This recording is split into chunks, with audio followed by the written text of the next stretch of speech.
दोस्तों स्वागत है आप सबका हमारे YouTube चैनल नीट चैम्प में। इससे पहले हमने पढ़ा था इक्विलिब्रियम ऑफ चार्जेस के बारे में। आज हम पढ़ने जा रहे हैं SHM इन इलेक्ट्रोस्टैटिक्स। अगर इलेक्ट्रोस्टैटिक में SHM जानना है तो सबसे पहले हमें यही जानना होगा व्हाट इज़ SHM। हालांकि आप लोग क्लास 11th में ये पढ़ चुके हो, लेकिन फिर भी एक बार जल्दी से हम लोग चीज़ों को समझ लेते हैं कि SHM क्या है। फिर उसके बाद अपने टॉपिक पे आते हैं इलेक्ट्रोस्टैट में SHM कैसे वर्क करता है। तो क्लास 11th में आपने SHM के बारे में बहुत ही छोटी सी एक बात पढ़ी थी। SHM के बारे में कुछ भूली बिसरी बातें आपको याद आ रही होंगी। क्या पहली चीज़ थी रीस्टोरिंग फोर्स और दूसरा force is directly proportional to displacement. ये दो बातें थी SHM से रिलेटेड जो आपको याद रखनी है। मैं बता देता हूँ क्या, जैसे हमने एग्जाम्पल लिया था, एक सिंपल पेंडुलम का एग्जाम्पल लेते थे। तो जब कोई ऑब्जेक्ट यहाँ पे रहता था तो इस पोजीशन को बोलते हैं हम मीन पोजीशन। क्या बोलते हैं? Mean position. जैसे ही हम इसको डिस्प्लेस करते हैं, सपोज करो यहाँ, तो हमने बताया था इस पे कुछ कंपोनेंट्स ऐसे होते हैं जैसे टेंशन इधर, वेट इधर। और अगर हम याद हो आपको तो पिछले ही वीडियो में हमने समझा था कि ये होता था टी कॉस थीटा और ये होता था हमारा टी साइन थीटा। तो इसको मीन पोजीशन की तरफ हमने फोर्स लगा के छोड़ दिया। इसको मीन पोजीशन की तरफ कौन सा कंपोनेंट ला रहा है? T sine theta. तो टी साइन थीटा इसके लिए कौन सा फोर्स हो जाएगा? Restoring force. तो कभी भी आपको अगर SHM जानना हो तो सबसे पहली चीज़ जो आपको फाइंड करनी होती है वो क्या करनी होती है? Restoring force. रिस्टोरिंग फोर्स क्या होती है? ऐसी फोर्स जो किसी ऑब्जेक्ट को मीन पोजीशन की तरफ लाए। और मीन पोजीशन क्या होता है? जहाँ पे ऑब्जेक्ट रेस्ट में हो या अपने नेचुरल स्टेट में हो। ठीक है, तो आई थिंक आपको रिस्टोरिंग फोर्स समझ में आ गया होगा। और कहीं से अगर हम इसको एक दूसरे के इक्वल कर लेते थे तो यहाँ पे हमारी वैल्यू आ जाती थी F equals to minus KX। और इसमें सबसे बड़ी बात देखो, यहाँ से यहाँ तक आने में इसको जो टाइम लगा, यहाँ से यहाँ तक आने में जो इसे टाइम लगा, इसे बोलते थे हम टाइम पीरियड। क्या बोलते हैं? Time period. और टाइम पीरियड को हम डिनोट करते हैं T से। फॉर्मूला क्या होता था अगर आपको याद हो मेरे दोस्तों, तो 2 पाई अंडर रूट m/k। इतनी बातें ही हमको SHM से रिलेटेड जाननी है। कभी भी कोई ऑब्जेक्ट अगर SHM कर रहा है तो सबसे पहली चीज़ हमें फाइंड करनी होगी। तो कभी भी कोई ऑब्जेक्ट अगर SHM कर रहा है तो सबसे पहली चीज़ जो हमें फाइंड करनी होगी रिस्टोरिंग फोर्स। जैसे यहाँ पे रिस्टोरिंग फोर्स कौन है? T sine theta. Restoring force का मतलब ऐसी फोर्स जो ऑब्जेक्ट को मीन पोजीशन की तरफ लाए। और ये कैसे होता है? F equals to minus KX। और टाइम पीरियड का फॉर्मूला हमने पढ़ा था 2 पाई m/k। तो आपको इलेक्ट्रोस्टैट में कैसे क्वेश्चंस बनता है और आपसे कैसे टाइम पीरियड पूछता है, इसको हम लोग डिस्कस करें। तो अब हम क्वेश्चन को जरा समझते हैं। देखिए, हमने दो केस पढ़ा था। पहला केस पढ़ा था इक्विलिब्रियम में कि अगर दो चार्ज हमारे पास फिक्स्ड हो। कैसे हो भाई? फिक्स्ड हो, फिक्स्ड होते थे तो इनके बीच में अगर हम थर्ड चार्ज रखते थे तो वो कंडीशन कौन सी हो जाती थी? इक्विलिब्रियम की कंडीशन हो जाती थी। कौन सी कंडीशन हो जाती थी? इक्विलिब्रियम की कंडीशन हो जाती थी। लेकिन क्या हो अगर हम इस चार्ज को लेफ्ट या राइट में थोड़ा सा डिस्प्लेस कर देंगे तो फिर यही चीज़ें हमको आज समझनी है। देखो, अगर हमने इसको सपोज करो लेफ्ट पे डिस्प्लेस किया तो इससे इसकी डिस्टेंस क्या होगी? बढ़ जाएगी। डिस्टेंस बढ़ गई तो फोर्स हमारी क्या होगी? घट जाएगी। फिर से समझिए, इस चार्ज से इस चार्ज की डिस्टेंस, अगर इस चार्ज को हम यहाँ पे ले आते हैं तो डिस्टेंस बढ़ जाएगी और फोर्स घट जाएगी। लेकिन ये जब यहाँ पे पहुँचेगा तो इससे इसकी नज़दीकियाँ बढ़ जाएंगी, यानी डिस्टेंस कम हो जाएगी। और डिस्टेंस कम हो गई तो फोर्स बढ़ जाएगी। आपको याद होगा कूलम्स लॉ में हमने यही पढ़ा था। तो इससे क्या हुआ कि पहले जो फोर्स ये लगा रहा था, सपोज करो इसका नाम लिख देता हूं मैं ABC। पहले जो फोर्स थी इन दोनों के बीच AC, अब ये फोर्स इक्वल थी दोनों की, तो नेट फोर्स 0 था, यानी ये इक्विलिब्रियम में थी। लेकिन जैसे ही इस पॉइंट पे जाएगा तो ये फोर्स घट जाएगी और ये फोर्स बढ़ जाएगी। अगर बात करें हम डायरेक्शन की तो देखो, ये फोर्स इस पे किधर की तरफ फोर्स लगाएगा? इधर लगाएगा। लेकिन फोर्स कम है और इसका नाम लिख देता हूं मैं, ये पॉइंट मान लो DFDA। और ये यहाँ पे जो फोर्स लगाएगा, अब डी पे कौन और फोर्स लगाएगा, बी, लेकिन कम की ज्यादा, तो आप इसके वेक्टर सिंबल को ही थोड़ा सा बड़ा बना दो, एफ डी बी। और अब ये अगेन किधर जाएगा, अपने मीन पोजीशन की तरफ जाएगा, यानी इक्विलिब्रियम की तरफ जाएगा। और जब भी ऐसी कंडीशन आती है, ऐसे ही इक्विलिब्रियम को हम बोलते हैं क्या, स्टेबल इक्विलिब्रियम। क्या बोलेंगे, स्टेबल इक्विलिब्रियम। अब आपसे क्वेश्चन पूछा जाता है, अगर हमने इसको स्लाइटली डिस्प्लेस किया, कोई यहाँ कर सकता है, कोई यहाँ कर सकता है, कोई कहीं भी कर सकता है, तो यहाँ से यहाँ तक आने में इससे क्या होगा भाई, कुछ टाइम लगेगा, कुछ टाइम लगेगा, यानी इसी को बोलेंगे हम टाइम पीरियड। और ये कैसा मोशन है, ऐसा मोशन, ये कैसा मोशन होगा भाई, क्योंकि देखो ये ऑब्जेक्ट अपने मीन पोजीशन की तरफ मोशन कर रहा है, इसीलिए इसे बोलते हैं SHM। क्या बोलते हैं, SHM, सिंपल हार्मोनिक मोशन। तो इससे रिलेटेड हमने 3 बातें जानी, ये कैसा इक्विलिब्रियम है, स्टेबल इक्विलिब्रियम है। फिर उसके बाद ये SHM है, ये हमको पता चल गया। इतनी बातें हमको समझ में आ गई कि अगर हम दो फिक्स चार्जेस के बीच किसी चार्ज को अलोंग द लाइन ज्वाइनिंग थोड़ा सा हिलाएं या मूव कराएंगे, तो उसका जो मोशन होगा वो होगा SHM। SHM जब मोशन हो जाता है तो आपसे यहाँ से तरह तरह के क्वेश्चन पूछ लेता है। सबसे बेसिक क्वेश्चन जो मैं आपसे डिस्कस करने वाला हूँ वो है टाइम पीरियड। तो हम अब इसके टाइम पीरियड का कैलकुलेशन करते हैं। तो हमने प्रीवियस वीडियोस में ये बातें डिस्कस की है, लेकिन आपका भी रिवीजन हो जाए इसलिए आपसे जानना चाहूँगा कि अगर 2 चार्ज फिक्स्ड होते थे तो हम थर्ड चार्ज को कहाँ रखते थे जिससे इक्विलिब्रियम मिलता था। तो आपको पता होगा वो थर्ड चार्ज हम कहाँ रखते थे, ठीक मिडिल में। अगर ये पूरी डिस्टेंस L है तो इसके बीच में जो मिड पॉइंट होगा, यानी यहाँ से यहाँ की बात करें L और यहाँ से यहाँ की भी बात करें L, तो यहीं पे भी हम कोई भी चार्ज रख देंगे, आइदर पॉजिटिव और नेगेटिव और या फिर किसी भी मैग्नीट्यूड का, तो ये इक्विलिब्रियम में आ जाएगा। ये हमने प्रीवियस वीडियोस में ऑलरेडी डिस्कस कर लिया है। तो ये इक्विलिब्रियम की पोजीशन है, लेकिन हम क्या कराने जा रहे हैं, इसको SHM कराने जा रहे हैं। वो भी कैसे, along the line joining move करा के। तो सपोज करो कि हमने इसको इसके मीन पोजीशन से स्लाइटली डिस्प्लेस कर दिया। स्लाइटली डिस्प्लेस करने का मतलब x डिस्प्लेसमेंट दे दिया और नई पोजीशन इसकी C से मान लो क्या हो गई, D हो गई। क्या हो गई भाई, D हो गई।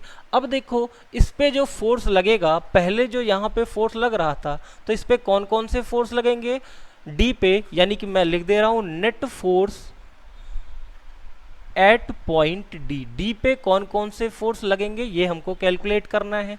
तो डी पे 2 फोर्स लगेंगे, कौन कौन सा, एक वो फोर्स जो ए लगाएगा यानी उसको नाम देंगे हम FDA, एक वो फोर्स जो बी लगाएगा उसको नाम क्या देंगे, FDB। लेकिन मेरे दोस्तों जब हम Fnet लगाएंगे तो हम क्या देख रहे हैं, दोनों की डायरेक्शन अलग है। जल्दी से हम लोग यहाँ पे इसकी डायरेक्शन को बना लेते हैं। देखो ए और डी में जो रिपल्सन की डायरेक्शन होगी वो इधर होगी, FDA।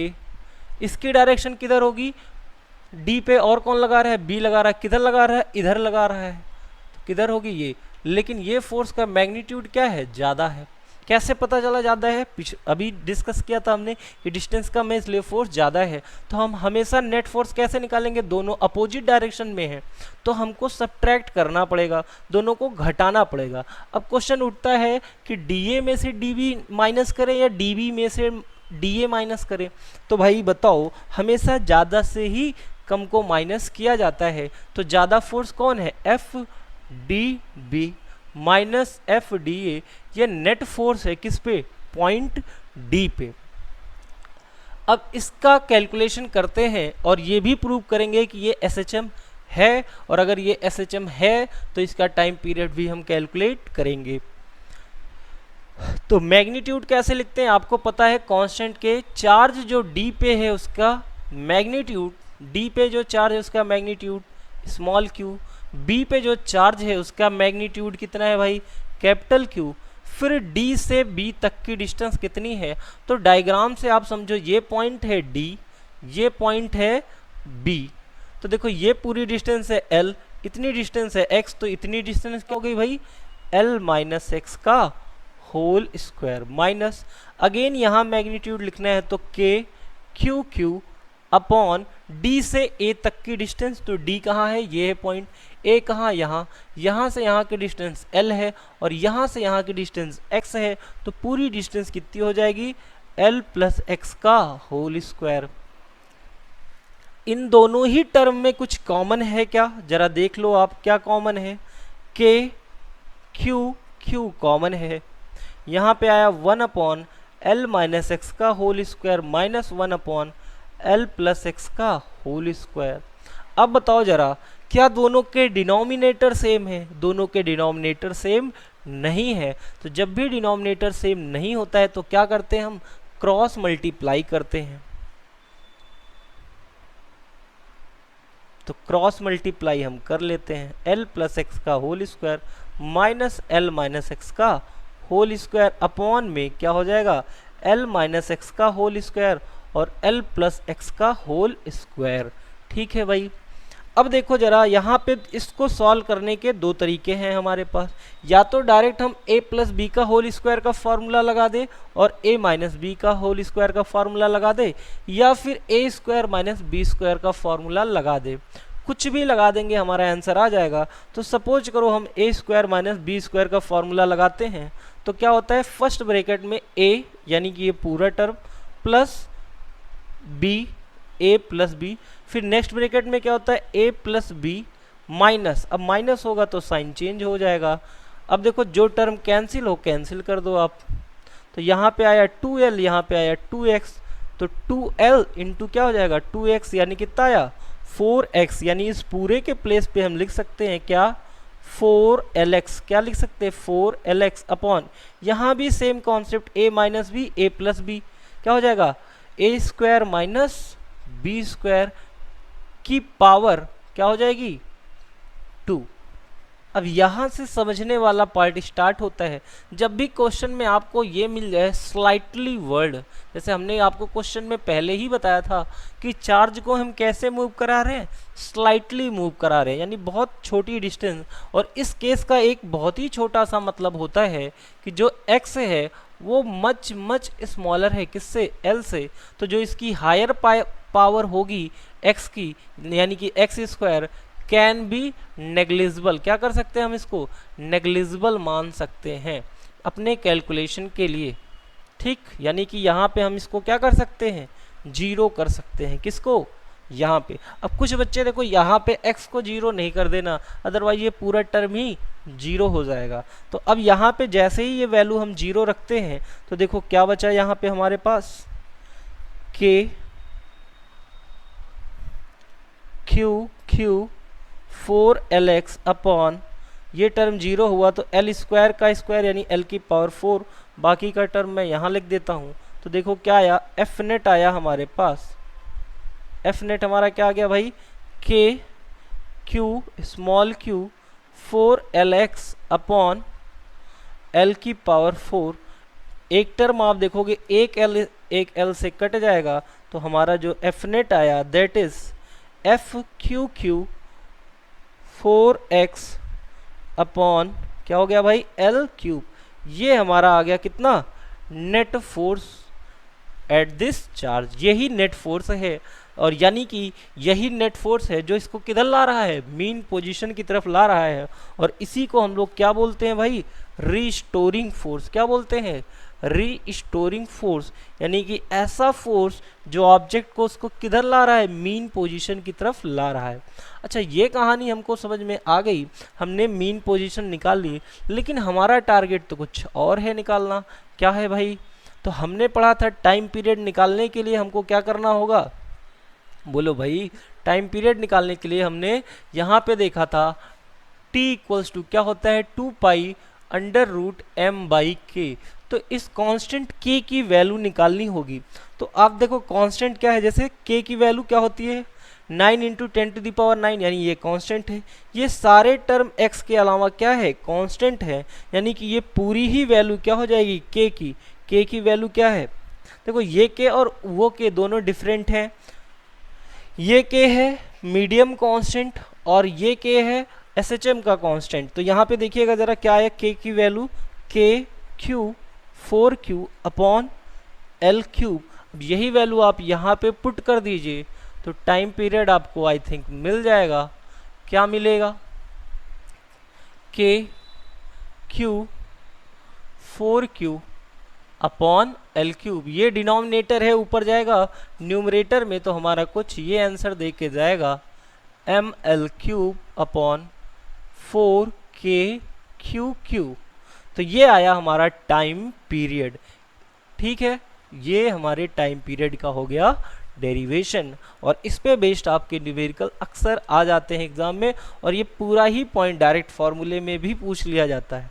अब ये देख रहे हैं यहाँ पे हम टाइम पीरियड किस पे डिपेंड कर रहा है, ये m जो है ये किसका मास है, इसी का मास है।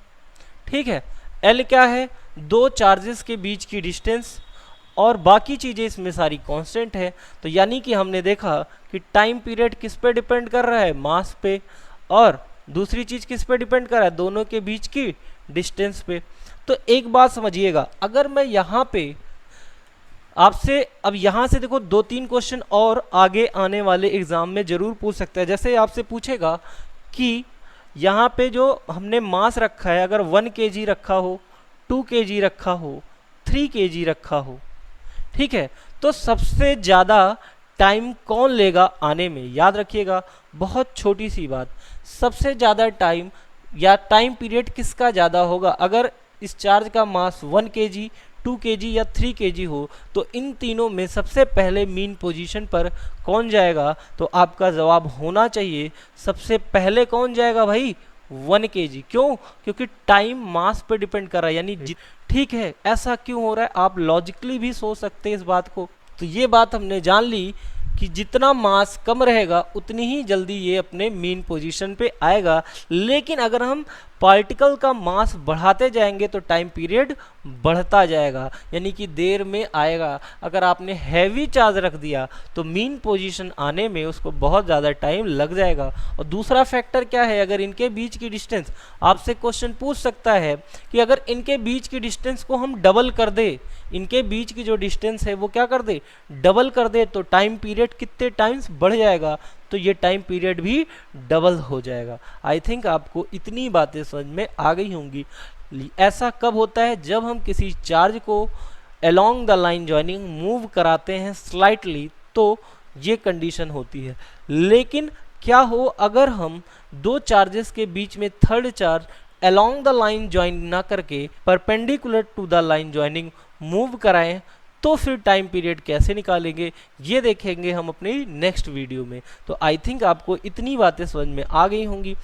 तो ठीक है, फिर मिलते हैं आपसे next. Thanks for watching. A like would be appreciated. And don't forget to subscribe.